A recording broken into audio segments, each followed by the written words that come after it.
Hello loves, welcome to the Sparkle Z Boutique. If you have been watching me for a while, I have been doing a few projects in my living room and still have more to go. The transition is amazing.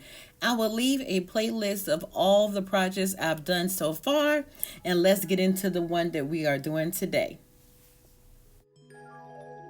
Today I am coming to you showing you this piece of furniture that I've had in my house for quite some years, and I've been saying that I'm going to fix it, resand it, I'm going to paint it, and I decided what I'm going to do is transform it with some contact paper. If you want to see how I did that, you know what you got to do. Keep watching. The supplies you're going to need for this project, of course, you're going to need the contact paper, and you're also going to need some type of tool that smooths out the paper. I use a squeegee, and I also use a wallpaper smoother.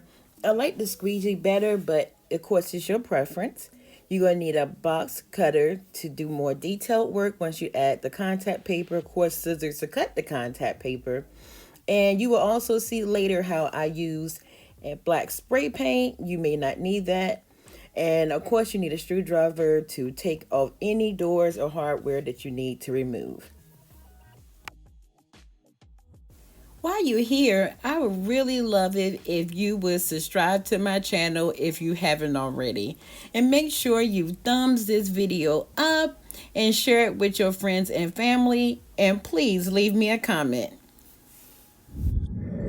Before we get started, I wanted to have a little bit of fun and show you what the difference is between a buffet, a sideboard, and a cadenza. First, we have the buffet table. The buffet tables normally have long legs like a desk, and they're pretty much used for storage for like your linens, your silverware, and any other dining items, and also like your when you're having a dinner party, you can put your appetizers up there, any extra silverware. It is normally in the dining room, and you can put your main dish on a dining room table and put the rest of the things you need for storage for dinner in the buffet table. Then we have the cadenza. The cadenza is wider than a buffet table, but it normally has no legs or short legs. The cadenza can be used in the dining room, in the living room, and you could use it for storage or for a media center. And because it has such a low profile, I have found this great article that gives different ways you can use a buffet, a sideboard, or a cadenza. I will add it down below. I thought it was extremely interesting. And last but not least, we have the sideboard. A sideboard does not have legs. Rather, is built to sit directly on the floor, and sideboards are normally more elaborately decorated. Sideboards can be placed either in the dining room or in the living room as an attractive storage. And now I'm going to show you what I am going to be working on, which is a picture of what mine looks like before it is covered with contact paper. So let me know down below in the comment section, do you think this is a buffet or cadenza or a sideboard? I would love to know what you think. All right, let's get into this project. The first step to ensure proper adhesion of the contact paper is to use some type of cleaner and wipe down the furniture that you're getting ready to cover. Okay, the first step I'm going to do is make sure I take all the doors off and save all the hardware to ensure I have everything I need to add them back later on.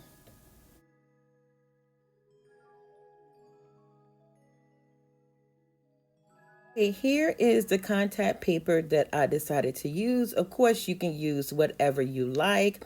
This is a black matte, supposed to be black wood look contact paper. I really loved it. It was nice and thick, and it adhered great. And with this contact paper, it has a grid on the back so that when you measure the length of contact paper you need to cover the top of the buffet, I first pinched it with my finger, and then I was able to see the lines under the contact paper where the grid is, and so I knew where to cut so it would fit properly.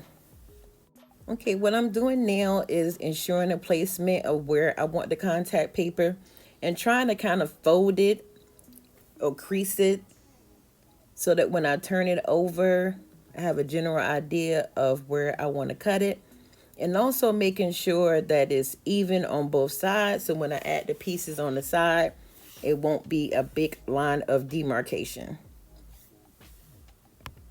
Okay, now we're going to go ahead and start laying the contact paper, and I'm going to peel it from one end to the other.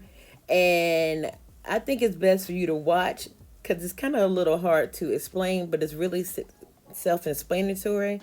And as you can see, I have a old debit card in my hand that I started off with. That wasn't a good decision, so I ended up going ahead and getting the squeegee because that is what works the best.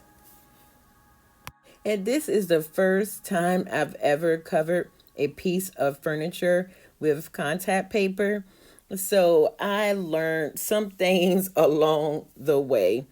And you're going to be able to see shortly that the placement is important. I had a lot of bubbles, but I was able to fix it by lifting it and laying it back down. And like I said, this contact paper, the adhesion is really good because even though I had to lift it up and replace it, it still kept its adhesion. And you will see as I'm laying this down that the credit card or debit card makes it a little challenging.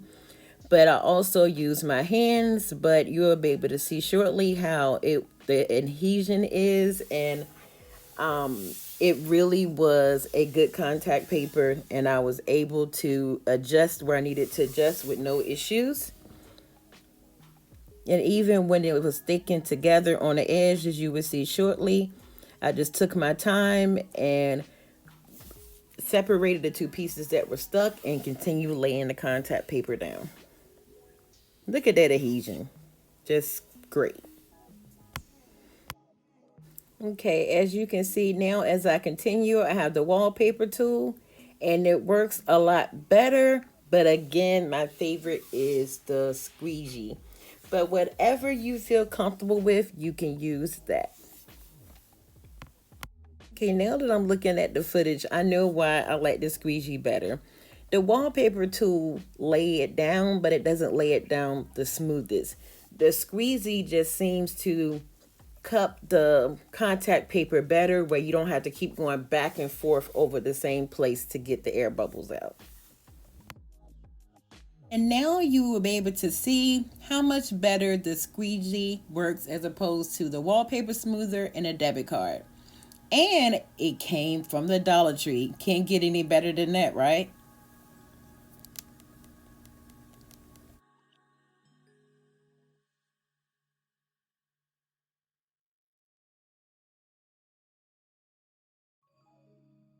Okay, this is the really challenging part. To get this wallpaper to mold over, I'm sorry, contact paper to mold over the edge.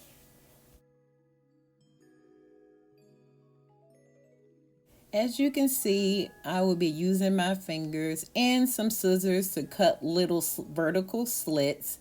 And I'm going to try my best to pull this contact paper over the edge. And you will be able to see cutting the little slits really did help prevent it from bubbling up or wrinkling up or crumbling up. Just cutting little slits and taking my finger and smoothing it out and pulling it down so that I can kind of mold it over the edge.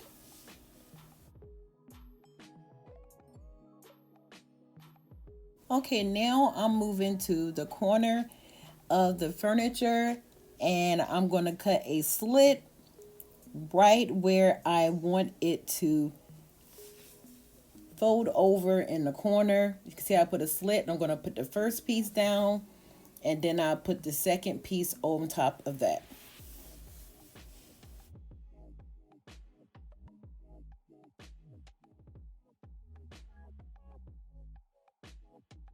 Okay, this is a better view of the hardware that is on the door. And I remove one side from the cabinet. And I'm going to remove this other side from the actual door, because when you go to fold over the contact paper over the edge of the door, you don't want this hardware in the way. Okay, I'm going to remove this brown contact paper that I had on one door. I got it because I wanted to see would it actually work before I made the investment of buying all of the black contact paper. And that brown contact paper has been on this door for months because, like I said, I've been putting this project off for quite a while. So you're going to see me remove the brown contact paper, and this is just a regular brown contact paper. I think it was from the Duck brand. And I'm going to remove that. And as you can see, the adhesion on it is still good. And I'm just going to pull that off and going to add the black contact paper. But I wanted you to be able to see a door where the contact paper had been on there for quite some time, and you can see that it was still hanging on pretty good. I would like for y'all to excuse the way that I am dressed and the fact that my feet will be showing, but I was chilling while I was doing this project, so I really hope you understand that. Okay, now I'm getting down to the last few pieces of this contact paper that I have. And so, as you can see, this piece is not going to fit all the way across the door. The other three doors, the contact paper fit over perfectly. That's when I discovered cutting it in strips was going to be the best way to get this done. And you will not be able to see any lines of demarcation. So that is a tip that I have for you. If you need to put the contact on paper on in sections, make sure it is up and down and not across.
Now you see what I'm talking about? Lines where?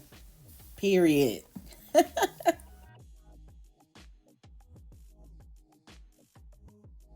Okay, I'm getting ready to put these doors back on, and so I put the hardware back on, and I don't like the way those handles look against that black. I much rather they blend in than stand out. So I'm going to take them outside and spray them with some matte black spray paint.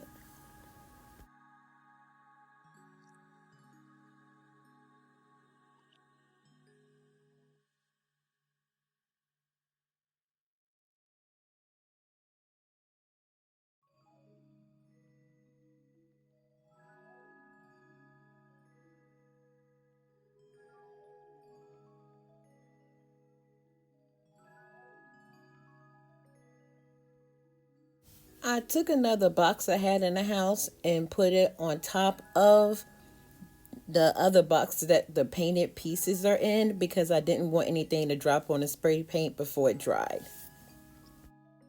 And here is the finished results. I love the way it turned out. It looks so modern, so classic.